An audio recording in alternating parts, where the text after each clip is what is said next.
Good afternoon. Good afternoon, everybody. Welcome. Welcome to the lovely Lyceum Auditorium and the beautiful campus of Santa Fe College. If this is your first time here, I hope it will be the first of many visits because there is so much to see and do at Santa Fe. My name is Linda Musillo. I am a longtime employee of Santa Fe College. I am a member of the League of Women Voters, and I am the faculty advisor to the student chapter of the League of Women Voters, new as of last year. Yes.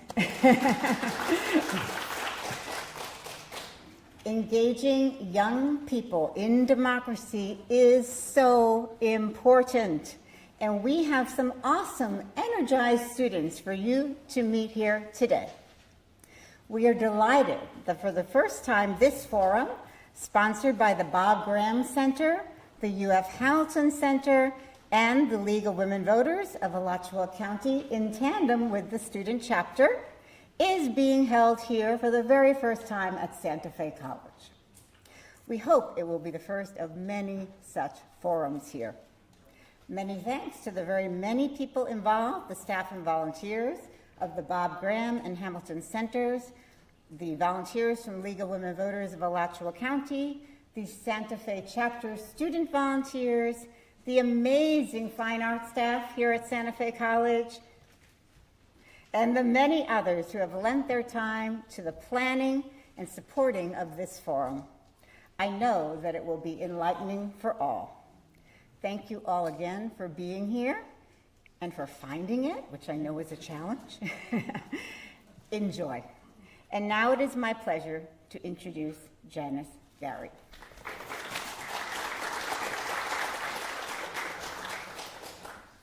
Welcome.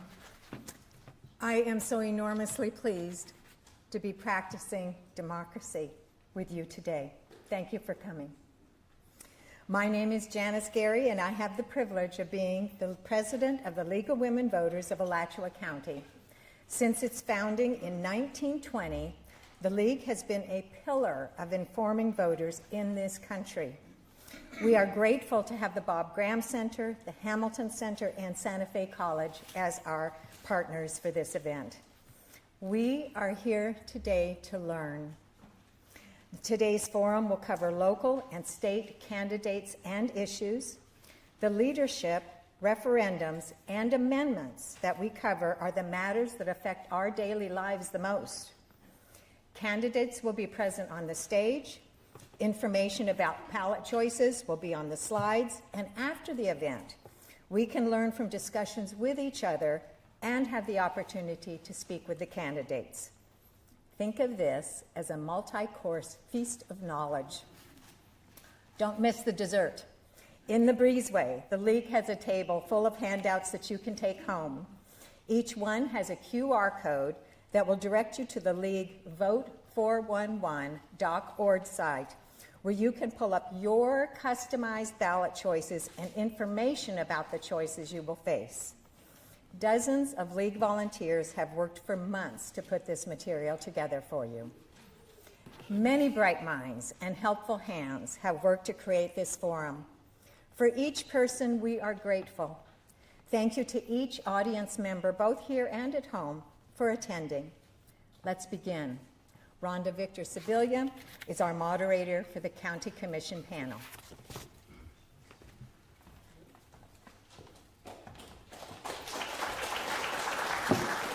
Thank you. We'll look for our candidates.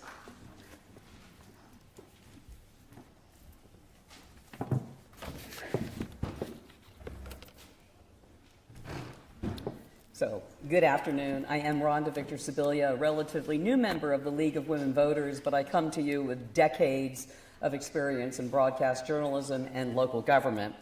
It is my pleasure to be the moderator for county commission races. Alachua County Commissioners are elected for a 4-year term with no term limits. Seats are elected by the residents in that district. At the time of the election, candidates must live in the district they would represent, and both the districts, 1 and 3, represent the southwest regions of Alachua County.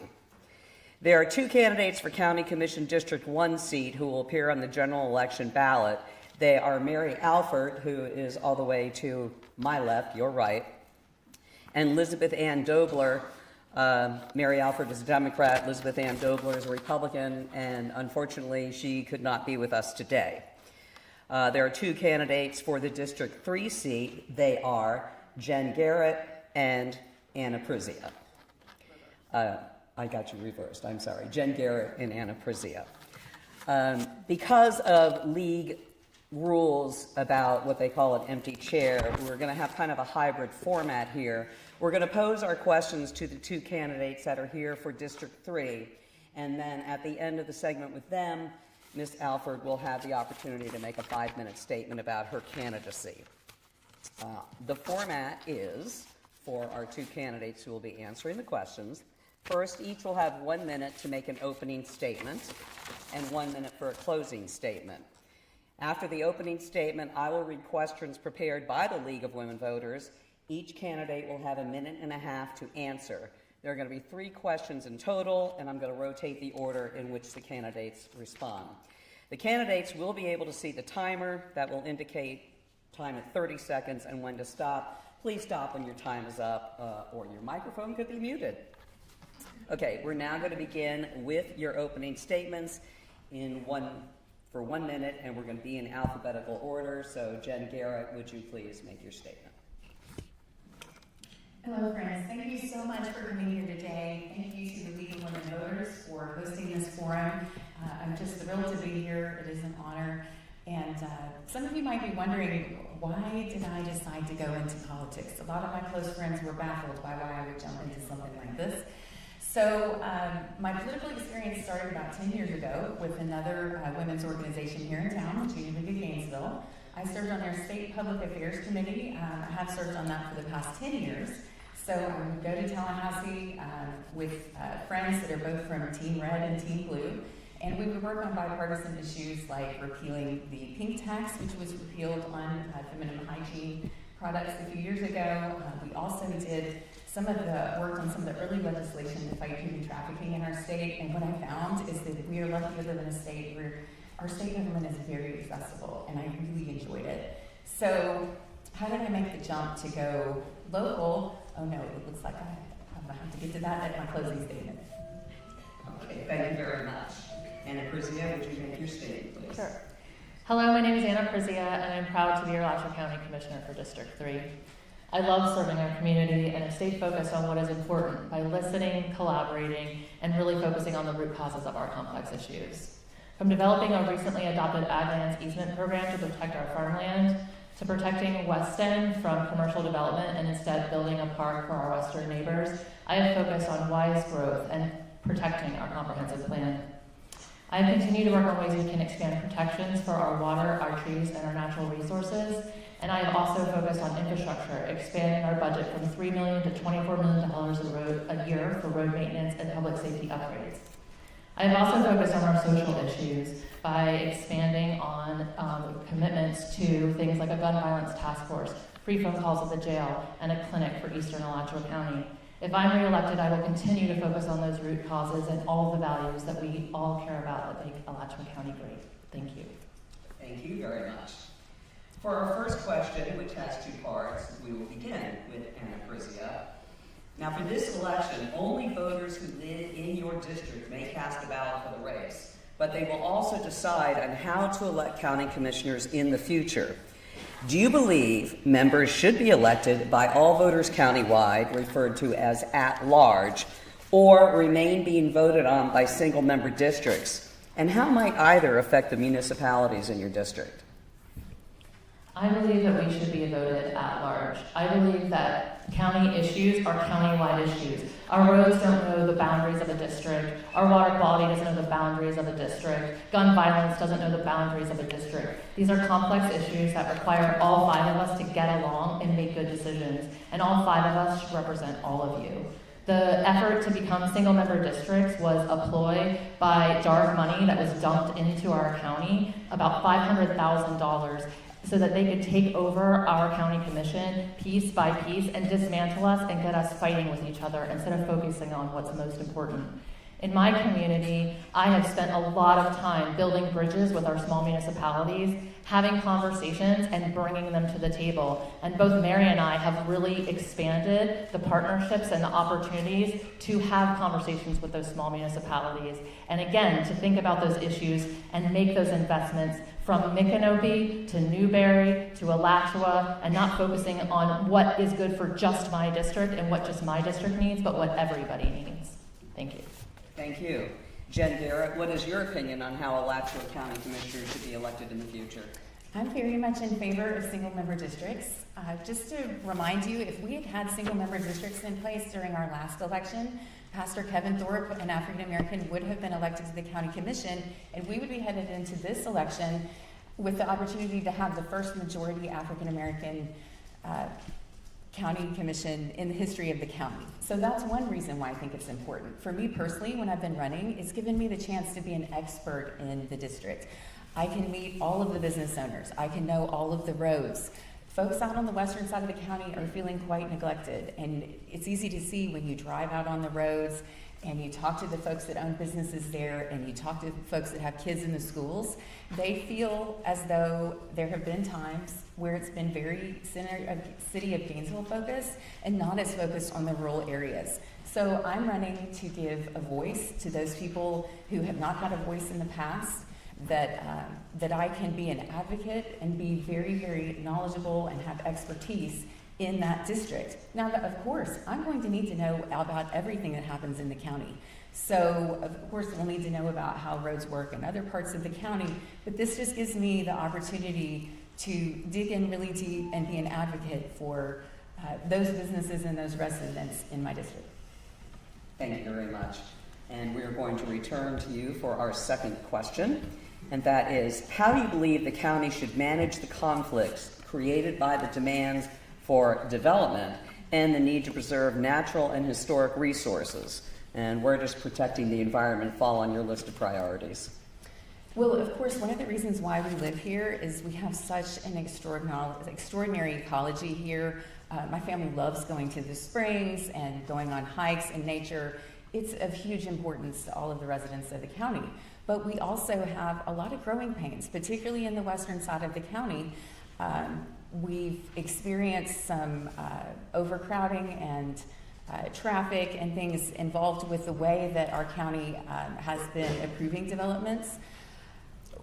What's happened, and I have a background in design and historic preservation, but what I have seen is that the county in the past has made it so onerous for developments to happen that once developers, it's usually only the very wealthy developers, outside developers, that have the deep enough pockets to float a project for 4 years before they make a profit. But once they do, we're not ending up with the best projects. So when I get in there, I want to make sure that we are allowing developers that know how, that are local and are employing local folks to do the work in the homes, and they have a better chance of providing affordable housing. So it's definitely a balancing approach.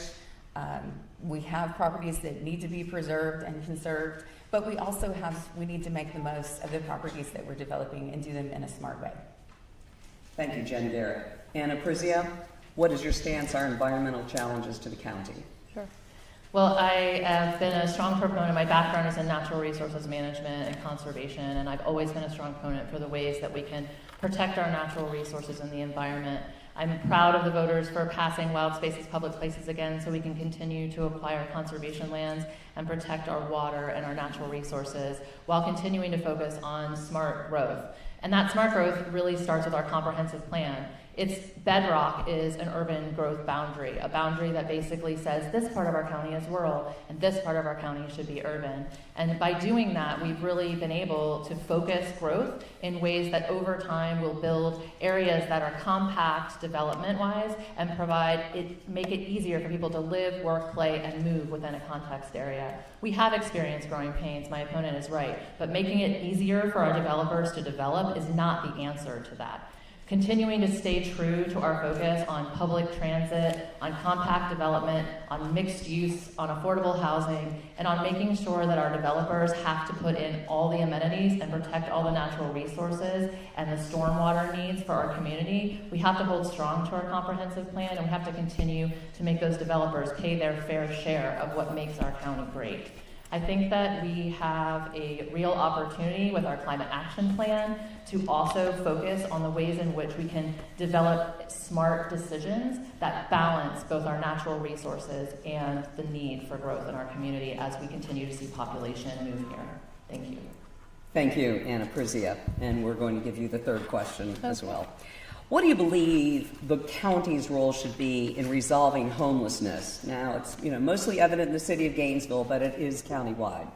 What do you think? Sure. Well, I think that answer is pretty clear. We've actually really spent a lot of time thinking about that. I think that the county's role in resolving homelessness is housing. Because what makes people homeless is not having housing. And so the county has really been focused on affordable housing thanks to the voters. We've dedicated 30% of our 1 penny sales tax to increasing workforce housing and affordable housing in our county. We are focused on building permanent supportive housing so that those who are unhoused have housing that they don't have to be afraid that they can afford, and that provides those wraparound services such as counseling, mental health and substance abuse counseling, and make sure that they're really getting their needs met. And many of them graduate within 5 to 7 years and are able to then move on into other productive opportunities where they can get subsidized housing. We're also now providing vouchers for housing and working with partnership organizations like Family Promise and Peaceful Paths to make sure that our domestic violence survivors and community members that are the most vulnerable have places to go and are not afraid are they going to be able to escape their issues and still be able to live in a safe and affordable home. Thank you. Thank you. And Jen Garrett, what do you believe the county should do to help resolve homelessness? So my approach is really more on the economic development side of things. What we have in our county is a lot of those very low-paying jobs, kind of on the lower scale of things, and then we have a lot of very high-paying jobs that require advanced degrees and a lot of education. What we don't have is that middle section there. It can be very challenging to find those jobs here, and that's the very jobs that we need that will help people get out of poverty. Our county has a 20.2% poverty rate. The state average is 12%. That's not okay, and that is a huge part of why people can't afford a place to live. Now, I am interested in some of the housing efforts, but so far, the efforts that the County Commission has put forth have been very focused on that group of about less than 1,000 people that are individual persons that are homeless. I am a overnight host for Family Promise, which is a group that helps homeless families. And I can tell you there's a huge number of people in our county that are homeless families that you're not going to see on the side of the road. They're sleeping in their vehicles, they're sleeping with friends' homes. And then all of those ones that even go up to where they're one flat tire away from losing their housing. So I really want to focus on those housing solutions and start putting our efforts towards that. Very well, thank you both. We will now hear closing remarks from the two candidates for District 3. In the opposite order of the opening statements, you will each have 1 minute. So Anna Prizia, would you please begin? Sure, thank you. Well, I'm really pleased to be able to serve this county now, and if I am reelected, I will continue to serve and continue on the accomplishments that I've already started. And in this race, I have been endorsed as a gun sense candidate, vote pro-choice, ruthless, from the teachers, the GRU employees, and the labor unions, the fire rescue for Alachua County, and the Sierra Club. If you look at it from natural resources to labor to the gun sense and smart policies that are going to make sure that our community is safe, they've endorsed me as a candidate, and I hope that I can earn your vote too. Thank you. Thank you. And now we turn to Jen Garrett. 1 minute. Thank you again for coming this afternoon, taking time out of your busy day to be here. I wanted to let you know that I'm focused on getting back to the primary function of local government, focusing on infrastructure, fixing our roads, fixing our traffic, working to make sure that the sheriff has the resources he needs to make sure that all of our communities are safe. I don't know if any of you all came in on 83rd out here in front of Santa Fe. I know I did, and that road is absolutely atrocious. I don't really understand why our county commission would have such a gem as this Santa Fe College that we have here, which is extraordinary, not just in our community, but across the Southeast and the Eastern Seaboard. It's one of the best colleges in the Eastern United States. And then we don't take enough pride to fix the road in front of it. It is not supposed to get fixed until 2027. And I don't think the road will make it that long. I hope you'll vote for me on November 5th. Thank you, Jen Garrett and Anna Perzia. And again, we want to thank Mary Alford for coming here, and we are sorry that her opponent did not, but we are now going to give her 5 minutes to explain why she should be on the county commission. Thank you all. I'm Mary Alford. I am currently serving as the commissioner representing District 1. I'm also honored and privileged to be serving as chair of the county commission this year. I'm from around here. I went to Santa Fe College. I went to the University of Florida. My high school was P.K. Young and Idlewild Elementary. So I've been around this town my entire life and this county. And I've lived in Archer, I've lived in Newberry, I've got relatives in Micanopy, I've got relatives in Hawthorne and in Waldo and in Alachua. I'm familiar with the small towns and I know them well. I, as a professional engineer, I've got a background, a wide variety of experience over a long career in water and wastewater, in energy production, in infrastructure, in housing, and the built environment. I specialized over the last 10 years in sustainability, and I served on many nonprofit boards, helping the environment, working with housing, and serving the county in areas of code enforcement and in environmental protection. So I hope that I've convinced you why I'm a good person to sit up here, but I wanted to also talk about some of the questions that were asked to my opponents and my colleague here. Single-member districts, I feel like I can be an expert in my district and still represent the entire county. And I feel like I do represent the entire county. Every one of our commissioners comes with different areas of expertise. And so I want to bring my background of engineering and infrastructure and in the environment. I want to take that knowledge and I want to help the whole county. I want to know the environmental problems of Hawthorne, not just Archer. I want to understand the environmental issues in High Springs, not just Micanopy. I want to be able to be an expert in my whole county and serve my whole county as well as serve my district very well. In terms of conflicts between development and conservation, we really need, in the face of climate disruption, we really need to think about sustainability and resilience. Our focus on conservation has not just been unimproved green space, but we are now focusing on conserving agricultural and farmlands. There is a lot of green space that needs to be saved in Alachua County for our future, for our children's future. My dad was a farmer. He grew corn, he raised cows, he had chickens and pigs. We did all of those things because we were privileged to have, almost 100 acres that we could do that on. There are a lot of small farms in this community, and unfortunately, so many of them are growing that last most profitable crop of houses. And I do not want to see our county turned into so many other places that you see in Florida, where it is subdivision after subdivision, strip mall after strip mall. I really appreciate the fact that our voters chose to take the green space around our county and protect it from dense development. In terms of conflicts between, let me talk about the homelessness. This is something that I only have a little bit more time, and that's really important to me. Anna talked a lot about housing, and that is something that our county has focused a lot on. But 1 out of every 10 kids in our schools is housing insecure. That's a whole different area of homelessness than from the folks that you see in downtown Gainesville. 60% of the folks in our jail either have a mental health diagnosis or should have one. So the tie between mental health and homelessness is so strong. As a matter of fact, almost half the folks in our jail are homeless.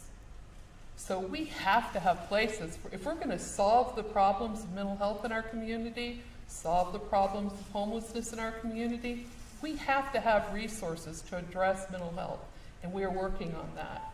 So in the end of October, we're going to be opening the Central Receiving Facility, which will be a place for us to take the folks in our community that are challenged by mental health and help them get to the resources that they need. One of them needs to be housing. Thank you.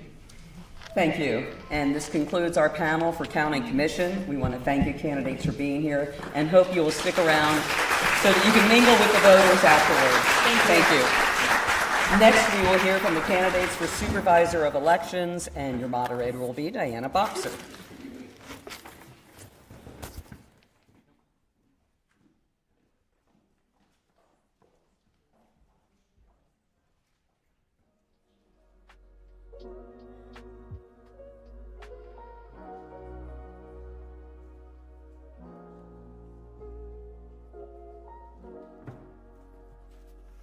I guess we'll wait for the candidates to show up.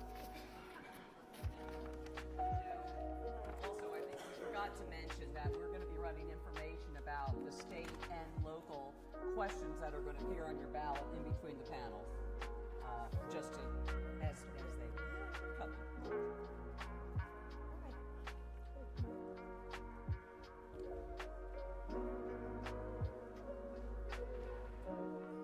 Welcome candidates, welcome audience members, and thank you for showing up today on a beautiful September afternoon.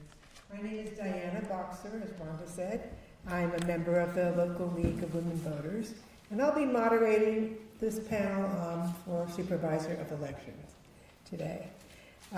This position is a constitutional officer responsible for conducting elections, establishing and staffing polling locations, and educating and helping citizens to register and to vote. Two candidates are seeking this office, as you see. They are Kim Barton, to your right, who is a Democrat, and Judith Jensen, next to her, Republican. We will follow the same format as the previous panel.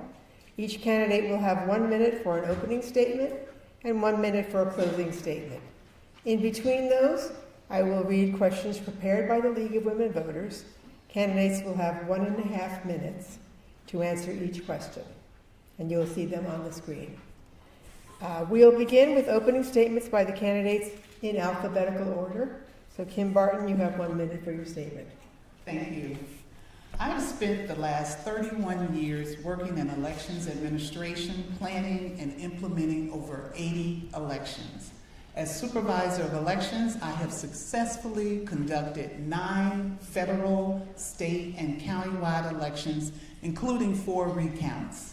Since taking office in 2017, we have expanded voting accessibility, going from 3 early voting sites to now 8, including Santa Fe College. We've moved to electronic poll books at all precincts, replacing the 100-year-old practice of paper poll registers.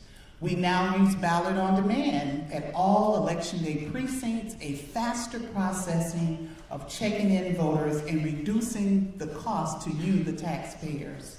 Furthermore, expanded outreach programs and partnerships with new community partners. It is my desire to continue to serve you as your Supervisor of Elections. Thank you, Kim Barton. Judith Jensen, please make your statement. You have 1 minute. Thank you to the League for this opportunity. I believe that elections belong to the people, not just to the SOE, and I would like the voters in Alachua County to have a choice for the first time in 20 years. This position is managerial, so my experience and skill set are a good match. I earned a Master of Science degree, and I have held leadership positions and national certifications, 5 of them, for my long and still active nursing career. I'm a High Springs resident for 12 years. I have been in service to others, including as a guardian ad litem volunteer. But my passion, though, for the past 4 years has been as an election integrity volunteer. I participated in every aspect of elections that I could gain access to, and I network regularly with groups throughout the state. What's important to me are accurate voter rolls, making it hard to cheat and easy to vote, and transparency is mandatory. I will fulfill the SOE role with honesty and integrity. Thank you, Judith Jensen. We will now move on to our prepared questions. As I said, you'll have 1.5 minutes to answer each of them, and we'll alternate the order in which candidates would respond. So therefore, Judith Jensen, you will start. And the question is 2 parts. How do you think the voter registration process is working in our community, given recent changes enacted by the Florida legislature? And how involved should independent outside groups such as the League of Women Voters be in registering voters? I very much believe that everyone who is eligible to vote should exercise that opportunity. And as I was out looking at people in different areas who I was asking to sign my petitions, so many of them said that they weren't registered or that they weren't interested, and that just broke my heart because it covered all different kinds of people. They didn't feel they had a voice. So I believe that definitely outreach is important. The number of people who still are not registered in our county can be improved. And I believe that groups like League of Women Voters and others who are interested in assisting people with that process should be encouraged. I love the outreach that I have seen in festivals and things like that. And as long as it's conducted with accurate knowledge of eligibility criteria, such as citizenship and just making sure that people are eligible, I think that's a wonderful thing. Thank you. We pose the same question to Kim Barton. How well do you think the registration process is working? And how involved do you believe independent organizations should be in signing up citizens to vote? We partner with so many organizations and community groups in assisting us in registering voters. Of course, we have online voter registration, but our outreach program, we reach out into all the community groups where there's festivals. We work closely with Santa Fe College, the University of Florida, the Bob Graham Center. We work closely in the municipalities. When we find out events are going on in their community, we try to reach any and everywhere there is something going on. I know with the recent changes, it has been a problem with some groups not wanting to register as a third-party voter registration organization. But we know over the years, the League of Women Voters has done an excellent job in assisting in outreach and getting folks registered to vote. All we can do is to continue. We get calls weekly of different events, and we are there. We never turn down anyone to come out to their groups or to their organizations or anything that's going on in the community. That is one of our major goals in the office, is to reach out. And we do, I'm sorry. I heard a bell, so. Thank you for that one, a good answer. Moving on to the second question, and we'll stay with you, Kim Barton, for this one. What do you believe the Supervisor of Election can do to improve public confidence in the voting and vote counting process? I think one of the things is we always put out into the community what we're doing. And I think if more people really get involved when we have our logic and accuracy testing of the voting equipment, when we're having our canvassing board, this is a way for the public to really see what's going on and not just go by what one person says. And the things that are going out is a lot of misinformation and disinformation. But the best way, as far as confidence, is for you all, the general public, to come and see what's going on in the office. We welcome you to come and see what's going on in the office. We try to put as much information out there to the public. Check our website, see what we're doing. We're going to be putting out a preparedness guide. We want voters to be prepared for this election. And so we try to put as much out there as possible. But in terms of the confidence, I think you would really see that if you come and be a part of it. A lot of folks come and they say, I didn't know all this was happening. I'm so glad I came. I've learned a lot. I feel better about the situation now. And you can ask questions. Thank you. We pose the same question to Judith Jensen. How do you plan to instill greater confidence in the election system? There are so many ways that a private citizen can become involved in observing and participating in elections. I have participated in signature matching or sessions with vote by mail ballots. I've been to canvassing boards. I've been a poll watcher and a poll worker, and definitely poll watching is very interesting because, for instance, in the primary, one of our poll watchers at Tower said that like 4 out of 10 people who came in there were at the wrong place. And looking at the polling places for this election in the last 2 years, 13 of them have been changed, and 10 of them are churches that pulled out, and I have a feeling that that might disenfranchise some people who aren't sure where to go vote. So I think it's very important that people check where they're supposed to go for their polling place, for one thing. I see that in Georgia, they are going to be doing hand counting just to double check the machines. And that's an entire state that's made that decision. We would love to do some more hand counting just to verify results. As a matter of fact, Polaris.com is doing the 2020 election with a hand count, and when we have those results, I will let you know. Thank you. And back to you, Judith Jensen, for our third question. What ideas do you have to encourage more people to be poll workers to ensure adequate staffing?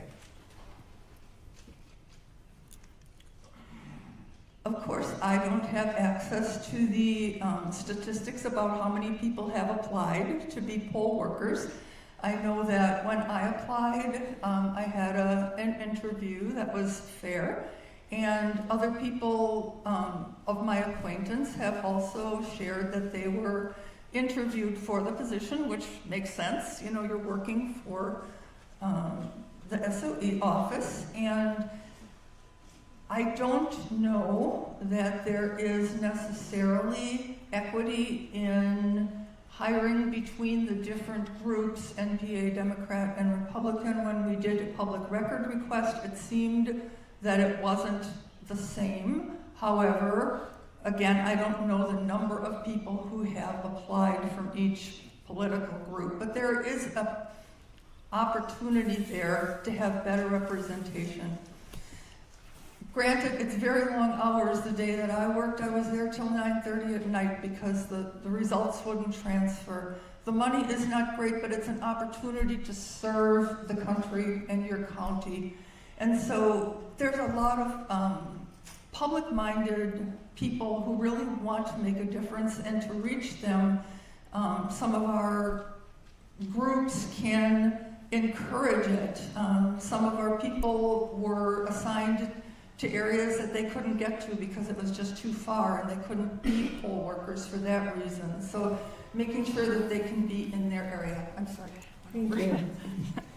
Kim Barton, what are your plans to increase the number of qualified poll workers? First, I want to address something that was said. We do not, before we assign poll workers, we do not interview them. They have to come to training first, and we see how they do in training. So that's just an incorrect statement right there. I want to get that corrected.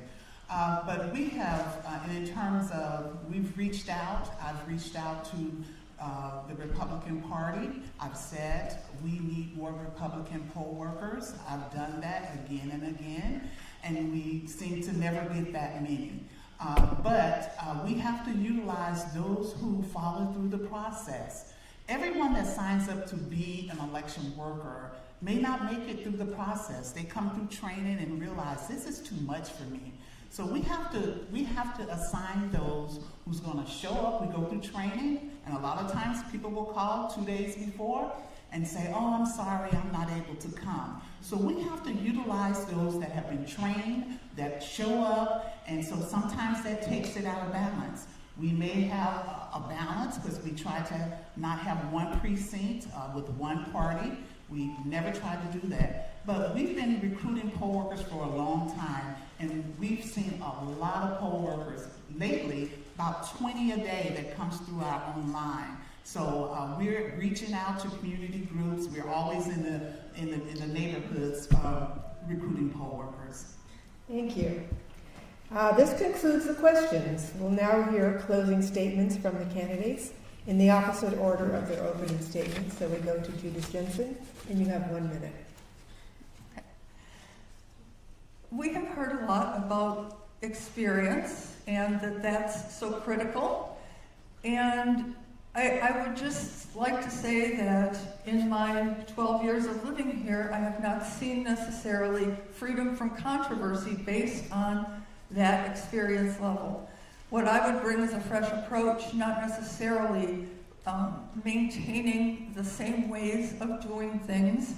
And some of the controversies that possibly could have been avoided were the Newberry charter school vote, the ineligible incarcerated felons that were registered, the CTCL funds, the Zuckerbucks that were accepted and spent. My initial foray was cleaning up the voter rolls. That's very important to me. But please consider voting Jensen 2024. Thank you. Now we'll hear the closing statement from Kim Barber. Thank you. For the past 31 years, it has been my joy to serve the voters of Alachua County. My promise to you in 2016 was to increase voter participation, expand voter education, improve voter accessibility, and enhance the voting experience. Promises made, promises kept. I promise to continue to build on accessibility for all voters, ensuring we stay current on emerging elections technology, including election security. I promise to continue to enhance the voting experience, and I promise to continue to conduct fair, accurate, and impartial elections. Humbly, I am the most experienced and most qualified candidate for this job. On November 5th, vote for me, Kim A. Barton, your Supervisor of Elections. Thank you. Thank you, candidates. This concludes the panel for Supervisor of Elections, and next we will hear from the candidates for Alachua County Sheriff.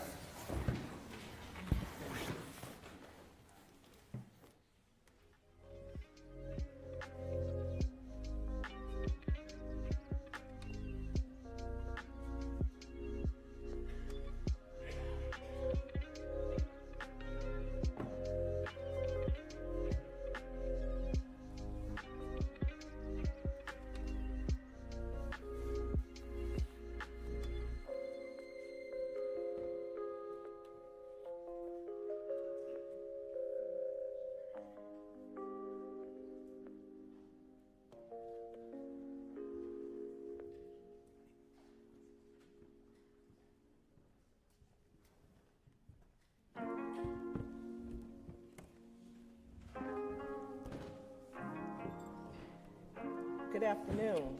I am Gwendolyn Sappho, the Vice President of the League of Women Voters.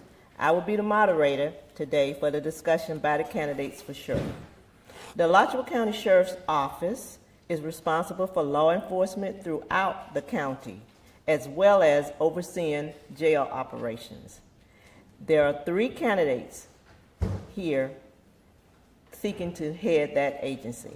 They are Emery Gainey, a Republican, Pamela Marsha Coons, with no party affiliation, and Chad Scott, a Democrat. The format of the forum will be as follows. Each candidate will have 1 minute for an opening statement and 1 minute for a closing statement. In between, I will read questions prepared by the League of Women Voters. Candidates will have 1.5 minutes to answer each question. You will be able to see the timer, which indicates the remaining time, and the stop. The first ding you'll hear means that there's a few seconds left for you to conclude. We will begin with opening statements in alphabetical order, and you will each have 1 minute. Emery Gainey, please make your opening statement. Well, good afternoon. First, thank the League of Women Voters for holding this forum. My name is Emery Gainey. I am the sheriff of Alachua County. Born here in Gainesville, I graduated Buchholz High School, here at Santa Fe College, and the University of Florida. Some of my public community service, I'm the chair of the District Board of Trustees here at Santa Fe College, a member and past chair of Special Olympics Florida since 2008. What I bring to you is 40 years of trusted leadership in law enforcement, 26 of which have been here at the Alachua County Sheriff's Office, where I also served as Chief Deputy.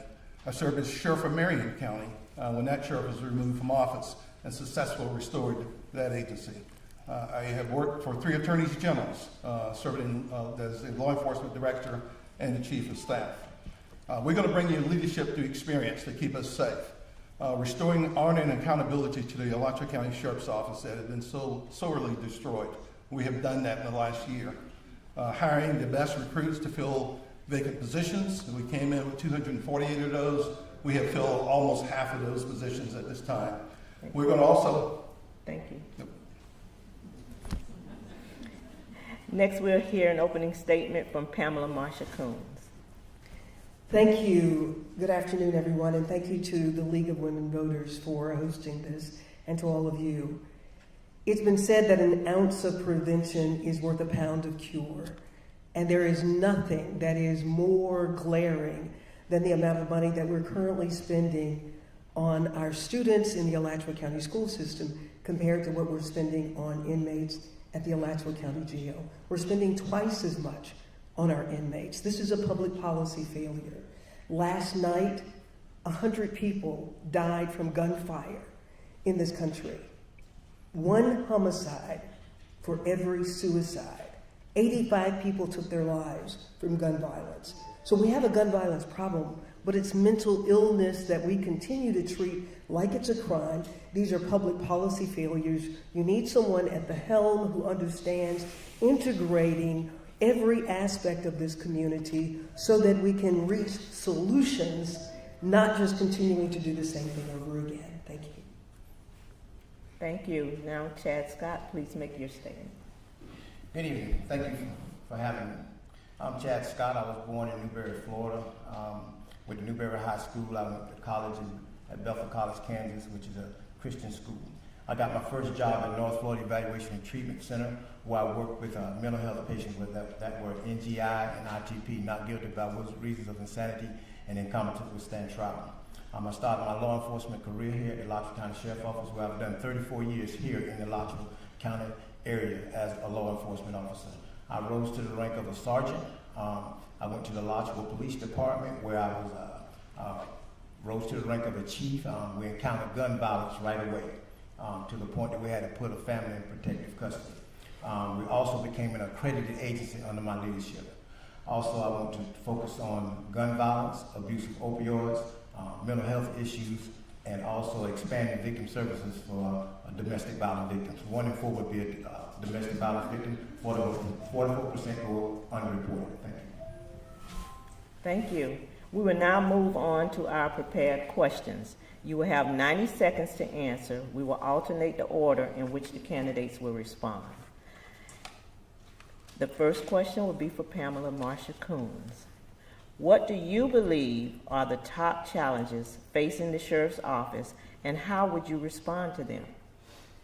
Thank you. We have to make sure that the people that are putting on the uniform every day are supported in what they do in the community. My heart goes out to all of those who are impacted by the recent shootings that took place, a sheriff that shot a judge and a deputy that shot his girlfriend.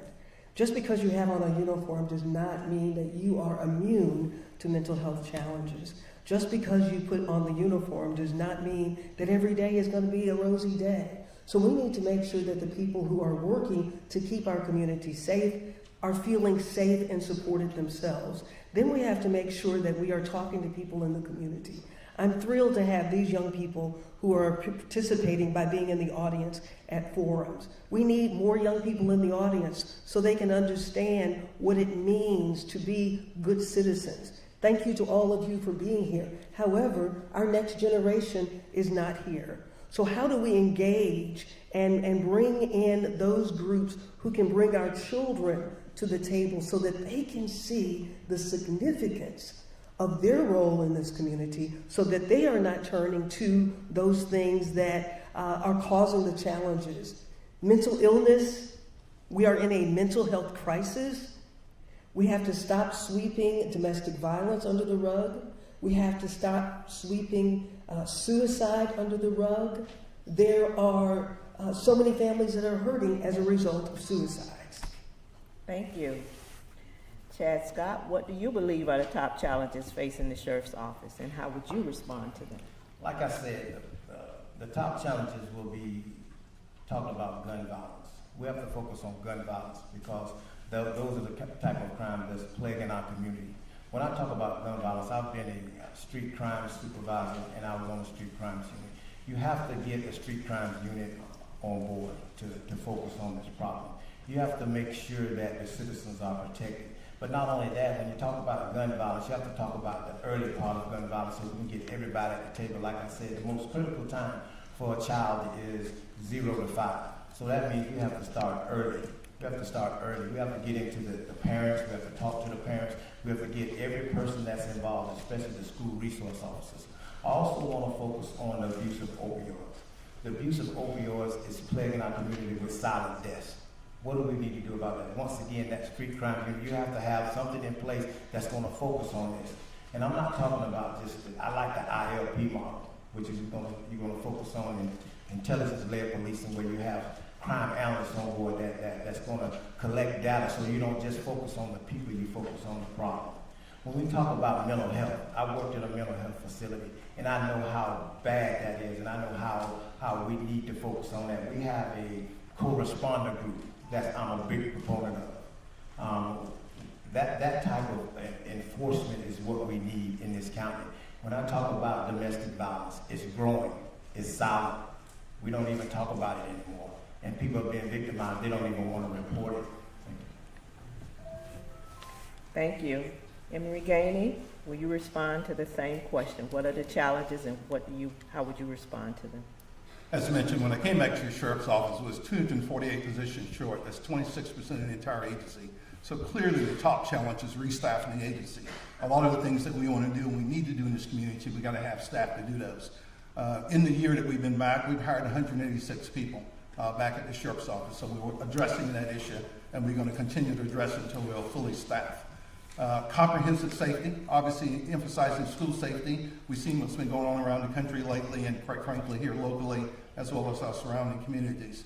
Obviously domestic violence, mental health is a major issue. We got probably over half our inmates at the jail have some type of mental health issue. So what we've done is that October 1, we're actually adding another member to our mental health correspondent teams. And January 1, we're adding another. So we're going to double the size of those mental health co-responders here in Alachua County because we know it's important. Combating gun violence, when I came back here and in March, we put together a joint unit of city police, sheriff deputies, our state and federal agencies, and we've attacked the gun violence in this county, arresting over 55 individuals, identifying over 125, seized over 222 guns.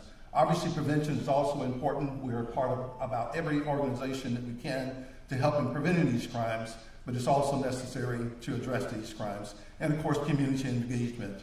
Every single thing we do must involve our community, so community engagement is one of those top priorities. Thank you. The next question, we'll start with Chad Scott. How should the sheriff's office address the needs of homeless people and individuals with mental illness on the streets and within the jail population? I think I'm a big proponent of the reentry program, and I say that because when we're talking about recidivism and people that are homeless and people that have mental health issues, when people, as police officers, when we address these type of issues, we have to focus on the things that they need. When you talk about a homeless person, you talk about a mental health, but most of the time it's going to be alcohol abuse or some type of drug abuse. So when you talk, we have to address it by giving them affordable housing, jobs, so that when they re-engage back into the community, that they don't recommit, reoffend. And these are the things that are very important when you talk about homeless people and mental illness. Because if they don't have any kind of normalcy or something that they can have to provide for themselves, it's gonna continue. And as being a law enforcement officer, we have to have empathy for these types of things and to make sure that these types of things are in place. So we respond to these. So when we respond to these type of things, we have to be able to provide or have them give them some kind of service. Thank you. Emery Gainey, how would the sheriff's office address the needs of homeless and mental ill people inside the jails and on the streets? Well, as we mentioned, we talked about our co-respondents just a minute ago, and we're doubling the size of those units because we realize the value that those individuals bring to the organization. They defer people from our jail. They defer people from the hospitals. They follow up. In fact, just last night, I was over at City Light Church with a reentry program they're starting, and a gentleman came up and said thank you and mentioned one of my co-respondents by name and how he had kept him from committing suicide and kept him out of jail. That's why we're doubling the size of that unit. We treat our homeless people like we do every other citizens, with dignity and respect. The mere fact that they are homeless, they require the same level of dignity and respect. We participate in all the homeless coalitions that's been around. The city has run some. The county has. In fact, it's just this past Friday. My team and I met with the city of Gainesville talking about how we're going to collectively work with the homeless population so that we're all doing the exact same thing. Within that jail population, obviously, we make all the referrals we can to Meridian and our only other mental health institutions to ensure that these men and women who are there because they committed a crime and they happen to have a mental illness, we don't put them in jail for mental illnesses, but to make sure they have available to them all the services that we can provide. But this is a community issue, so it requires us to work with the entire community, our churches, our non-government organizations, and all collectively together to address what's becoming more and more of a pervasive problem, not only here in Alachua County, but throughout our country. Thank you. Pamela Marsha Coons, how should the sheriff's office address the needs of homeless people and individuals with mental illness? When I was growing up, I enjoyed watching Starsky and Hutch and the Mod Squad because they were crime fighters. When I became chief of staff for one of the largest counties in the country, and I saw the amount of money that we were spending on medication, and I questioned, how are we spending and why can people this sick commit crimes? And then I was told, well, Ms. Marshall, the majority of the people who are in jail have mental illness. Then doing more research, finding out that when the first mental health hospital was closed here in Florida, it was the first one, and then as they started to close, the jail population and prison population went up by 500%. Ladies and gentlemen, that is not sustainable. We should not, and thank God that the funding is coming to give people with guns to go out and take care of people with mental illness. That shouldn't be the case. I had to call the police when my mother with Alzheimer's walked away and we didn't know where she was, because we haven't put anything else in place to help families with family members who have Alzheimer's and become combative. God knows I didn't want them to find her. I wanted to find her before they did.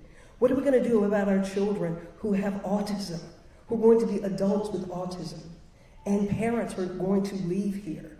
We have nothing in place for those children. That's not sustainable. We have to come together as a community and have someone in this position who understands a balance of prevention, of public policy, and those that are in law enforcement to manage the challenges of people who do commit real crimes. Thank you. Our next question will start with Emery Gainey. What strategies would you implement in the county to reduce gun violence? Repeat the one that I started in March. We pulled together a task force. Unfortunately, the task forces have been torn apart prior to my coming here. We reestablished all one of those. We reassigned agreements between our local state agencies. So that task force we put together since March. As I mentioned earlier, we made 55 arrests out of that. 52 of those individuals, ironically, are individuals who had already been convicted for felony. So they shouldn't have had a gun to start with. There was 2 shootings last night in the city of Gainesville. So working collectively together, not only with our law enforcement and our non-governmental organizations, but our state attorney and our prosecutor, to make sure that we address these individuals who are committing gun violence in our county, but also obviously to address our young students and young members of the community through our school resource, teen court programs, to try to encourage them not to start and go down that line to start with. We got great resources in Alachua County. We simply need to continue to pull them together collectively. Bad guys don't know boundary lines. They don't care about boundary lines, not just locally, but our surrounding county sheriffs as well. And we work very well with them to ensure, in fact, it was one of the first shootings that occurred when I was back here. Individual fled to Marion County, and in less than 24 hours, because of our cooperation working together, we had him apprehended and in the Alachua County Jail. Thank you. Chad Scott, what steps would you take and implement to reduce gun violence? I think one of the things that we really need to think about is that when you talk about gun violence, you're talking about something that's happening all over the world. So I think it's a situation, like I said before, you have to focus on the thing that's causing it. And to me, I think working with, it's not just a law enforcement problem, it's a community problem as well. You have to focus on the mindset of these kids, and these kids are on these video games. So I think us working very closely with the community, working very closely with schools and counselors to find out what would be the best resource for this type of situation, because it's happening all over the world. So we got to change the mindset of these kids and people that are using guns. I mean, if you look at the guns and the things that they're doing, the kids are doing, they're playing video games that focuses on gun violence,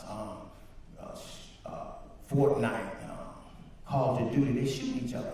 So what are the kids are wanting to do today? They're talking about being influencers. Let's get back into the basics and talking with the parents and the counselors and the schools and to get their mindset changed on where they're focusing on themselves rather than focusing on guns and injuring each other, because kids don't even talk about brawls anymore. They talk about guns, they talk about shooting. So I think it's an early intervention piece that is very paramount that we need to focus on. And that's going to be a community, not just a police problem, that's the community and everybody being involved as well as the clergy as well. Thank you. Thank you. And Pamela Marshall-Coombs, how would you address gun violence in the county? I want us to be honest. If we have twice as many people dying from suicide than homicides, then we got to look at, because dead is dead. Hurting families are hurting families. And we have to have prevention in place so that every life really does matter. Every life is important. You may not know anybody that's been shot, but I guarantee you that everybody on every road knows somebody who's taken their life. And we're not addressing that. That is not going away. It is the #1 cause of death in the United States of America. Yes, we need to talk about the homicides, but if twice as many people are dying, are taking their own lives, I'm not okay with that, and I know you're not okay with that either. And until we look at this and look at sustainable solutions, when I have a friend call me and say, my buddy said he was going to take a short walk in the woods, and I said, well, what's that? He said, well, he really didn't make it to the woods, he just made it to the sink in the bathroom. That's not sustainable when moms are finding children hanging in their rooms or from the bunk beds. We have to do something other than just talk about homicides if suicide is the #1 cause of death. How do we as a community come out of our silence and say we are hurting, and let's find solutions to the suicides that are happening in our community? Thank you. This concludes our prepared questions. We will now hear closing statements from the candidates. Chad Scott, we will begin with you, and you will have 1 minute for your closing statement.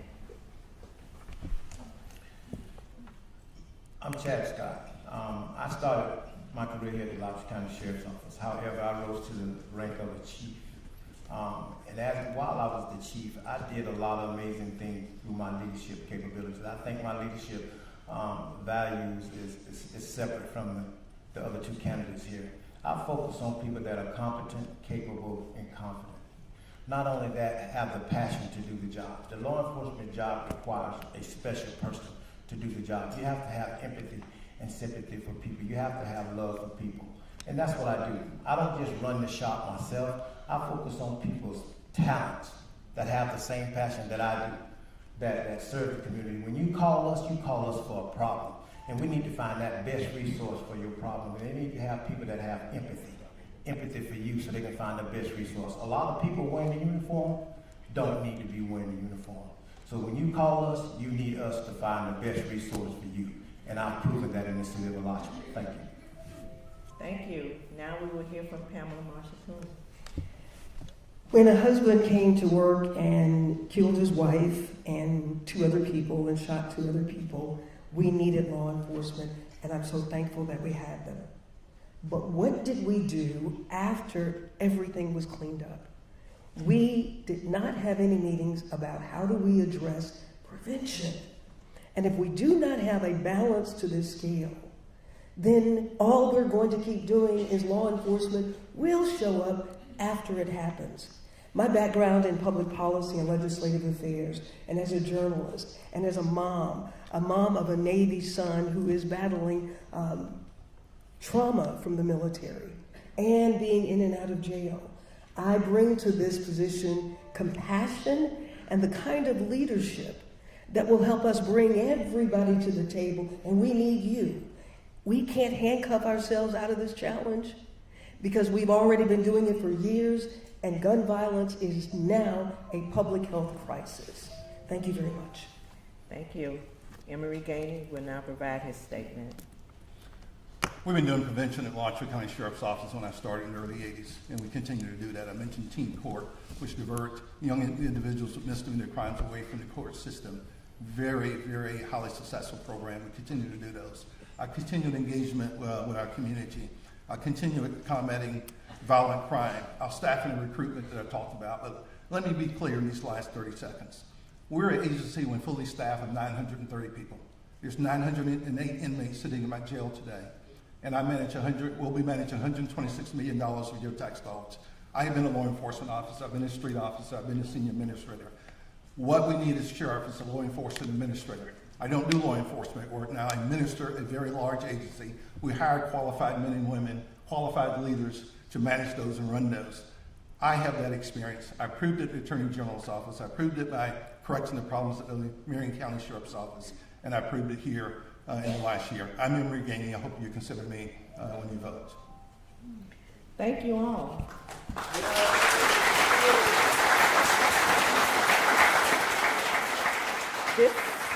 This concludes our panel for sheriff. Now we'll hear from the candidates for state attorney.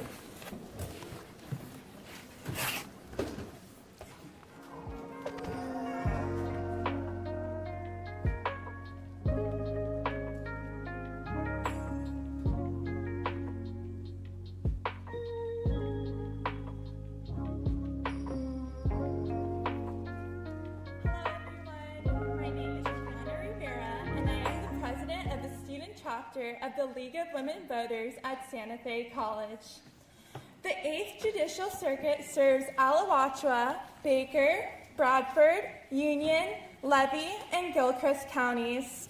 Voters will face 2 candidates to serve as the Chief Prosecuting Officer to this jurisdiction for the next 4 years. They are Brian Kramer, a Republican, and Evans Pierre Antoine, a Democrat.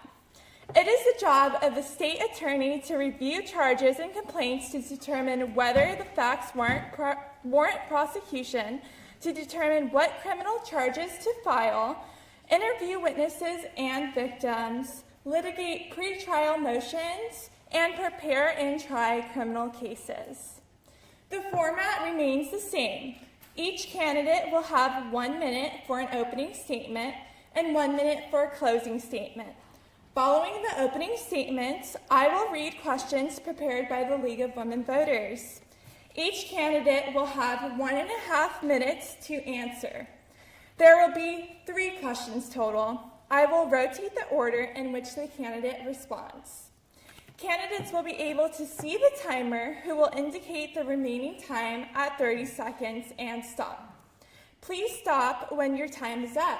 If you do not, your microphone may be muted. Brian Kramer, please give us your opening statement. Thank you, and good afternoon. I'm Brian Kramer. I'm the state attorney for the 8th Judicial Circuit. I'm a resident of this area in Alachua County and Gainesville over the past 55 years, and I've been a prosecutor for the state attorney's office here in Alachua County and in other counties in the circuit for over 20 years. I've been a prosecutor for over 25 years, and I've been a member of the Florida Bar for 31 years. I'm very proud of the work that we've done here in the state attorney's office. One of the biggest challenges that faces the state attorney's office today is the recruitment and retention of employees. And I'm glad to say that in my first year in office, we had the lowest turnover rate in the state of Florida. And in the other years of my time, we have been at 8.5% below the average statewide of 25% turnover rate. One of the things in my candidacy that's very important is our community involvement with the community, and I'm glad to report that our people in our office have worked in over 70 different community organizations throughout the area. Thank you, Brian Kramer. We will now hear from Evans, Pierre, and Tone. Good afternoon, everyone. Thank you for coming. My name is Evans Pierre Antoine. I've been a resident of Alachua County for the past 24 years. Gainesville has been very special to me because Gainesville is where I married my beautiful wife. I had my kids at North Central Florida, raising Florida kids because they walk around in flip-flops every day. For the past 24 years, I've worked at the Public Defender's Office, worked at the State Attorney's Office. I've been an adjunct professor at the law school. I've also worked, I've been in the board of directors for legal aid, and I've gotten involved in a lot of programs that focus on child. Kids that are exposed to or vulnerable to violence, programs like Mirror Image and Made for More. I think these programs are essential. We need to use them and expand them so that we can target to address gun violence in our community. Thank you. Our first question is directed at Evans, Pierre, and Tone. Do you support or oppose changing the law to allow local communities to enact ordinances promoting gun safety measures? You know, the issue is, with regards to gun safety, is kids having access to firearms. I think what we have to ask ourselves exactly is where the source of that issue comes from. You know, we've had an increase in gun violence in our community. We've had an increase in homicide by 60%, and these people, the ones who are committing these crimes, really aren't too concerned about what kind of legislation is being passed in regards to gun violence. We really need to focus on what the crux of the issue is. We need to target these young kids at an early age. I've overheard some of the other candidates talk about gun violence, and we need to target these kids at a very early age, around 5 years old, in elementary school. There is a culture that we need to change and address and focus on. I think if we're going to make legislation for the sake of making legislation, it's not going to have an impact. I'm more concerned with outreach and focusing on making certain the source of the violence and is addressed and focused on. Thank you.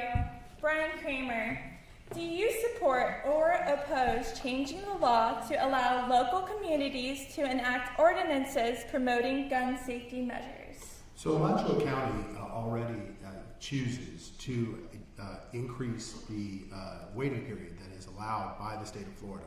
The state of Florida has a 3-day waiting period. And Alachua County, there's a law that says you can increase that to 5 days. And Alachua County has already implemented that. What I'm in favor of is doing the role that I'm supposed to do, which is I enforce the laws of the state of Florida. We're not part of the legislative branch. We are part of the executive branch. And so when the Florida legislature decides that it should expand what things, the counties where they are allowed to legislate in the area of gun safety, then we support that legislation through the enforcement measures that are charged to the state attorney. It's not my role in the world to decide what the Florida legislature should decide to do or what they shouldn't decide to do. Obviously, we, in some areas of the 8th Judicial Circuit, mostly in the city of Gainesville, we have a significant gun violence problem.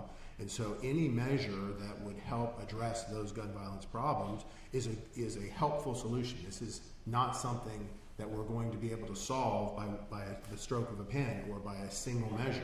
It is going to require a significant effort on a variety of different topics and a variety of different methodologies to be employed to address gun violence. And if this is one that the Florida legislature chooses to allow further legislation by counties in the area of gun safety, I support it. Thank you. Our next question is to Brian Kramer as well. In 2018, voters approved the right of previously incarcerated people to regain their voting privileges by nearly 65%. Subsequent legislation required the payment of fees, but there was no system for former felons to learn how much is owed. How would you improve the system to make the voter registration process easier for returning citizens?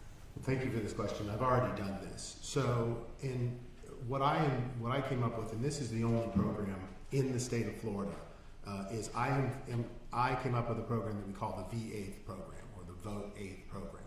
And what we do is that we, on my website, have a way for anyone who is in this situation, they're a convicted felon, and they don't know whether or not their rights have been restored. They can go to my website, they can fill out an application, they turn that application into my office, and we prepare one of 3 responses to them. We tell them either you're ineligible to vote, you're eligible to vote, or we don't know. And we don't know is a possible answer because people have problems that are outside of the state of Florida that we may not be able to answer. So if we tell someone you are not eligible to vote, that you still have things that you need to take care of, we try to point them to those things so that they can go take care of them, or we try and tell them, or we tell them a community group who might be willing to assist them. If they say, if what we find is that they are eligible to vote, then I sign a letter that says to them, we will not prosecute you for any crime related to you voting if you vote in the 8th Judicial Circuit. That's called the V8 program. We've been running it now successfully since for over 18 months, and we've had many people use it. Thank you. All right. Thank you, Brian Kramer. Evans, Pierre, and Tone, what is your response to the issues regarding restoring voting rights for former felons? I think it's important that we expand the program that Brian's talking about with regards to different community organizers and different community programs. There are legal aid, for example, can be instrumental in spreading information about people's qualifications, et cetera, so that people are fully aware of what's going on. I think it's important that that people do not get prosecuted for voting when they're told that they do qualify. I know that was something that happened in the past, and that's something I'm very concerned about, and we want to make certain that doesn't happen in the future. Thank you. Thank you very much, Evans, Pierre, and Tone. Back to you again. Are you in favor or opposed to the increased use of civil citation rather than arrest of juveniles? And what is your position on the prosecutorial use of direct file? That is the practice of charging juvenile offenders in the adult criminal justice system without an independent or judicial review. I'm fine with increase using what's called a notice to appear with juveniles. Now, here's the thing. I mean, we've got to be realistic here. There are some serious crimes that happen with juveniles. If you're dealing with somebody with a gun charge or a much more serious charge like a robbery or a sex crime, etc., I think those do warrant for us to have, they may require direct filing as far as an adult court, or they definitely need to be processed through the juvenile justice system. I think that we got to use our common sense and look at it on a case-by-case basis.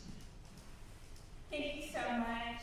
Brian Kramer, what is your stance regarding civil citations versus the arrest of juveniles and the use of direct file? So last year in the Florida legislature passed legislation that now requires law enforcement to have much greater reporting requirements for their compliance with the civil citation program for juveniles. And so we're in favor of the use of civil citation programs, not only for juveniles, but in my office, we have a program that is essentially a civil citation program or a non-arrest, a pre-arrest diversion program, so that people if their first time, they can avoid having that contact with the system and avoid a criminal record. As it comes to juvenile direct file, the first thing is I require that every juvenile direct file goes directly through me. I approve every single one of them. And in order to do that, what we do is we follow a routine where we evaluate each case on similar criteria. Number one, what is the impact to the victim? Number two, what type of crime is it? Is this a property crime? Is it a nonviolent crime? Is it a gun crime that involves the use of a firearm versus the possession of a firearm? Is it a sexual crime? So we look at the type of crime that it is.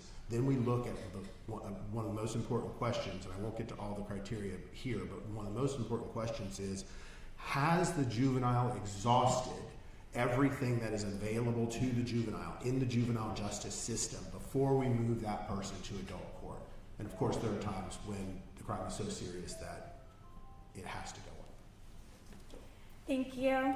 We will now hear the closing statement from our candidates, beginning with Evans, Pierre, and Tone. You have 1 minute.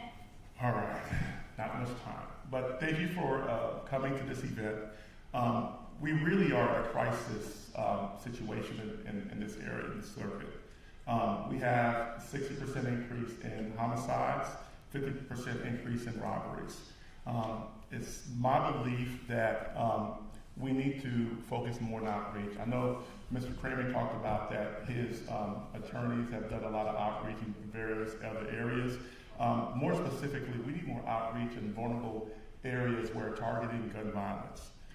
We know where these areas are. We need to really go after these young kids and so that we can really influence them. What happens is I think that we surrender territory when we not address this at an early age. You got leaders or who are professional criminals, they're recruiting these kids at a young age, and then we're waiting for them to be 15 years old to actually address that issue. I think it's important that we focus on that, and that's one of the main reasons why I'm running for state attorney. Thank you.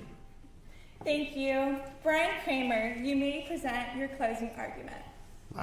This week I was endorsed by the African American Accountability Alliance to be the next state attorney for the 8th Judicial Circuit. This reflects my deep involvement with the community and my service to populations that are underserved, and my reputation for fairness, for being straightforward, for being honest, and in dealing with all people in our community when they're under prosecution in a fair and ethical manner. I have the experience to do this job. I have been doing it now for the last 4 years. I was the executive director of the office for the 8.5 years prior to that, and I've served in every role that a prosecutor can serve in the 8th Judicial Circuit and in our community. I'm committed to the safety of this community through safe, effective, and fair prosecution, and I would ask that you all consider voting for me to continue being your state attorney for the 8th Judicial Circuit. Thank you.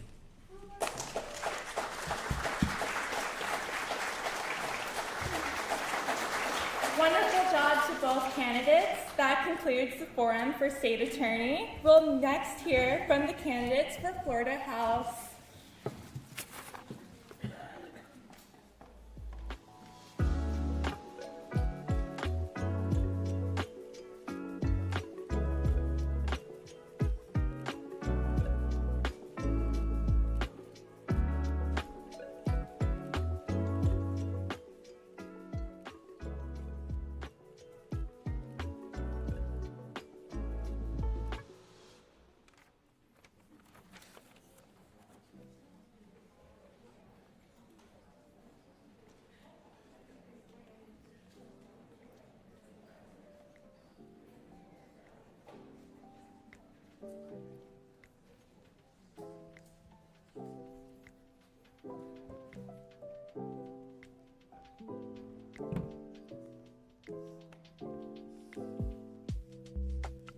Good afternoon, everyone. My name is Kevin Savoy, and I am the Blue Beta Kappa president at Santa Fe College. Today, I will be moderating for the Florida State House of Representative Districts 10 and 22 panel state representatives are elected for a 2-year term that may serve up to 4 terms. Candidates must live in the district they represent. For State House District 22, which represents the southwest section of Alachua County,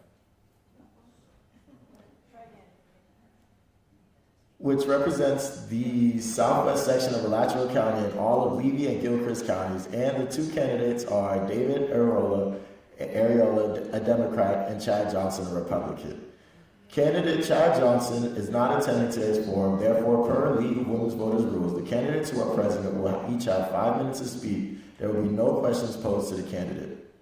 Now we'll hear from David Ariola, who is running for House Seat 22. Thank you. Thanks for hosting me. My name is David Ariola, but if you can't roll the R, you can just say Ariola, that's fine. I do want to correct a little bit. It includes Southwest Alachua County, but it is primarily the University of Florida, the student context area, including College Park and Sorority Row, and it goes northwest, including Libby Heights, so please mention it is in the northwest of Gainesville, and all the way west, including Newberry, western Alachua County. So it is a very large portion. In fact, 2/3 of the voters in this district are in Alachua County. So I want to introduce myself a little bit, and then we'll get to why my opponent isn't here. My name is David Ariola. I am first-generation American, born and raised here in Alachua County. My parents were graduates of the University of Florida. They were teachers. My dad works at the College of Medicine.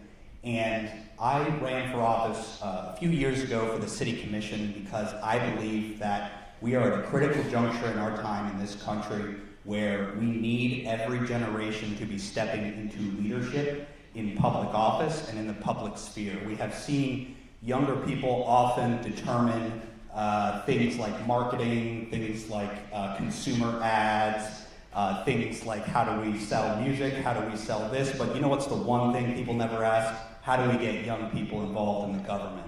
And that's actually the ultimate question of every living and past democracy going as far back as the ancient Athenians. How do you get young people interested? Well, I'll tell you how you do it. You talk about issues that matter to them. You don't marginalize their voices. You don't say your ideas are too bold and progressive. We need to do things the way we've always done things. You have to include young people in conversations and not simply treat them as young people getting involved. They are your future leaders. They are your future officials, and you have to begin to treat them that way. So this race is super important because right now we are living in a near total abortion ban in Florida. Women have been denied access to life-saving health care because doctors are unsure what to do under this abortion ban. The state of Florida has issued statements on abortion. They are lying to you using state funds. This is against the law, but Ron DeSantis has never really cared much for what the law says. He has been ordered to reinstate elected officials that have been removed by the courts, and he has simply not done them. Who's going to make me? I'm the governor. That's what he thinks. And he gets that from where? Donald Trump. You're lying. So if you look right here, you'll see why he's not here to defend himself. He doesn't want to defend himself because it is indefensible. It is very important that we pass Amendment 4. It is very important that we secure folks' right to health care with limited government interference. And that is the main thing. This is about whether or not the government should be interfering with your personal health care decisions. So, the next issue in this election that I think is very important is the cost of living. We have seen property insurance rates rise to the highest in the country. The average Floridian pays $10,000 for residential property insurance per year, and the commercial businesses have to pay higher insurance rates as well. We pay we're last in the nation on this. Now we are also one of the hardest states to insure because of hurricane season. But what we've seen the legislature do to solve this issue is they're just taking care of the insurance companies. They passed a law that made it harder to sue insurance companies. They passed a law that means that the statute of limitations for filing an insurance claim is now shorter. They didn't pass a law protecting your right to access property insurance during a hurricane. They didn't pass a law to protect your right to have a policy that you already purchased. They can drop you just for filing a claim in Florida. And so what we have to do is we have to address consumer solutions. Now, I've only got about 30 seconds left, and I've taken enough time to harp on my opponent. I do appreciate the folks who did take the time to show up, not just this forum, but the last forum. But I want to be very clear, the stakes of this election have never been higher, and I am going to be unabashed in standing up to folks who try and tell you things that aren't true about our democracy, whether they're not here because they don't want to defend the authoritarianism that has become the state of Florida, or whether they are showing up here and telling you things that aren't true about elections. I will stand up to them in person, and I will stand up to them even when they don't show up. Thank you so much. I would love your vote. Let's change the destiny of this state. We deserve it.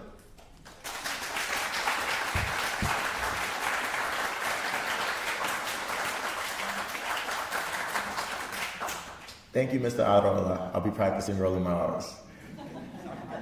This concludes the panel for state representatives in our forum. Thank you, candidates, for your participation, and thank you to the audience and for your attendance and attention. Please join us for conversations with candidates and refreshments in the breezeway. Thank you, and have a wonderful weekend. Okay, Johnson.